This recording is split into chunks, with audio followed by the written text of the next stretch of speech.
Hello everyone, welcome back to the channel. So, we've been having quite a number of videos regarding Luna 2, and Nefer is a character that you guys are very much excited for. Honestly, I've been getting quite a lot of questions regarding her, especially regarding the question of having limited Primogems, but still wanting to invest into Nefer. Should I be considering her C1, her signature weapons, or other investments, especially regarding Lauma? So if you enjoy the video and do find it helpful, please consider subscribing to the channel, as it is a free way to support me and not miss out on my future Genshin videos. So if you're planning to swipe for pooling, then don't forget to check out Loot Bar. Looking for the best way to recharge in Genshin Impact? Loot Bar is the smarter choice. It works exactly like the in-game top-up, but it's way more affordable. New users get 5% off with the link in the pinned comment, and existing users get 3% off. Loot Bar also has special deals on crystal packs, including the 6480 bundle, and even an all-in-one package with everything you need. See this? The regular $100 pack only costs $82 on Loot Bar. The process is simple and secure. You don't need your password or login. Just enter your UID, pick your server, choose your pack, and your crystals are delivered in seconds. Players around the world trust Loot Bar because it's fast, safe, and way more affordable. So don't waste your money. Click the link in the description or pinned comment and start saving on your top-ups today. Loot Bar. Safe, fast, and a much better value. Now for a quick reminder about the giveaways. Both of the 6480 Genesis Crystals giveaways are still active and will stay open until October 31st. I'll be announcing the winners on November 1st. As always, these are part of the monthly giveaways we do here on the channel, so if you haven't joined yet, make sure you do. All you need to do is be subscribed, watch all the videos, and comment your UID and region. 2 winners will be picked soon, so don't miss your chance.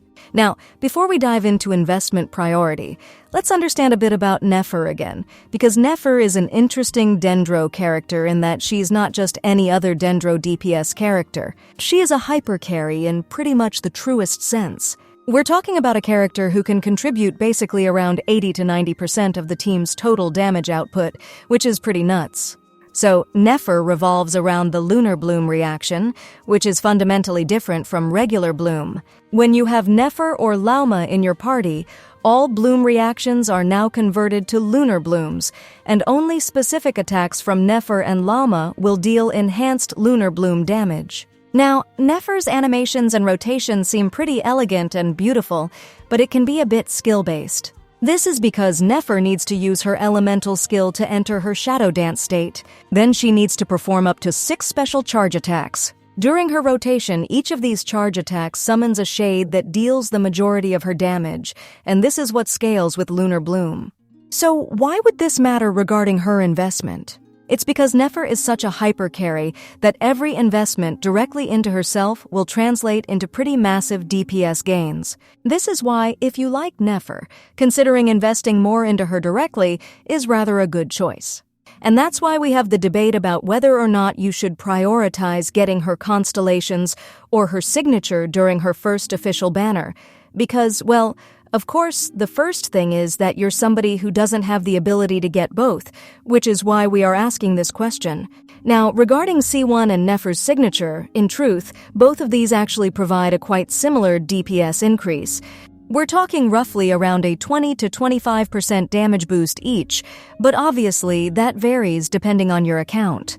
But then for C1 though, what it does is it increases the base Lunar Bloom damage by 60% of her elemental mastery, multiplying with her Veil of Fosu stack. This essentially gives her shade attacks significantly more punch. Now her weapon though, it does look really good. Basically, Nefer's weapon, when equipped onto her, will be providing you 88% crit damage at level 90, an extra 120 EM, as well as another 36% crit damage increase whenever you are using Nefer in her rotations. This is an absolutely nuts amount of total crit value that it's actually providing to Nefer herself. However, again, context and your account situation do matter. Here's the thing. If you are using the craftable weapon, the Black Marrow Lantern, then you should prioritize the signature weapon first, because the gap is quite significant, as it can range roughly 25 to a 30% damage increase over the craftable options. If you already have a solid 5-star crit catalyst, however, like the Nightweaver Looking Glass, a Lauma, or the Thousand of Floating Dreams, then C1 actually becomes a bit more attractive and feasible, because you are not missing out as much on a weapon slot. So yes, as we've been looking into it at the current point, we are seeing that a C1R0 Nefer performs quite similar to a C0R1 Nefer in raw DPS output. But overall, a weapon for Nefer herself will still provide more consistent performance across many different scenarios. And investing into Nefer's weapons generally will be the better choice, because you can still use it in future potential characters. Now talking about Lauma then, do you actually need Lauma on Nefer's team, and how big of a difference would it be? And I believe I've already discussed it quite a bit before regarding Lauma being on Nefer's team.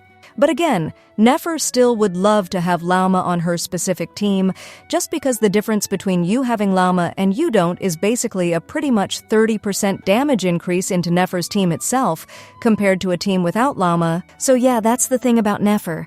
It's kind of sad, but if you don't have Lauma already, her banner has already passed, and I don't think she'll be coming back anytime soon. At least around 2 to 3 patches down the road.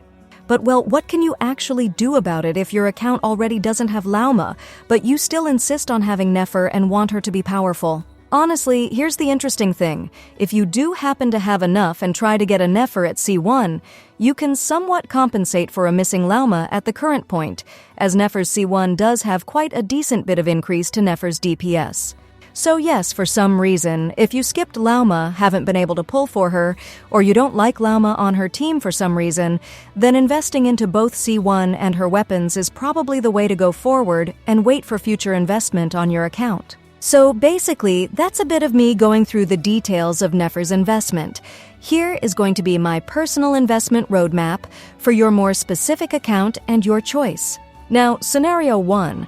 If you have Lauma, then the priority would be having enough for C0 first, obviously. Then you can consider her signature, or obviously a C1 will be your choice, but I would probably recommend you to try and get her signature more, as it is an overall better investment. Then after that, you can consider more of a C2 investment if you are going more deep into her. Scenario 2, if you don't have Lauma, then the priority is going to be trying to get a Nefer C1. Then the priority again would have to be getting Nefer C0 first, and then after that try to go for both her signature and her constellations. And then after that, you either wait for Lauma's rerun or wait for more information on Columbina, because there is a potential of Columbina will be buffing Nefer's team quite significantly. Now scenario 3, if you are quite limited in budget but you still want Nefer, then get C0 Nefer. You can still use the Black Marrow Lantern. Then, if you do have Nahida, build your Nahida, have her on Nefer's team. She will still be a very good supportive character on the Dendro team. And generally speaking, I would still say that you will still be able to clear most of the content comfortably, because again, Genshin Impact is not a hard game. So those, I would say, are my personal advice on what you guys should be thinking about whenever you are looking into Nefer's investment. I hope that the video has been helpful to you. If you do have any questions, leave it down in the comment section. I or some other lovely Genshin player will help you out. Again, if you're new to the channel, guys, don't forget to subscribe to don't miss out on my future Genshin videos. With that, I wish you a super day, thanks for watching, and I'll see you in the next one.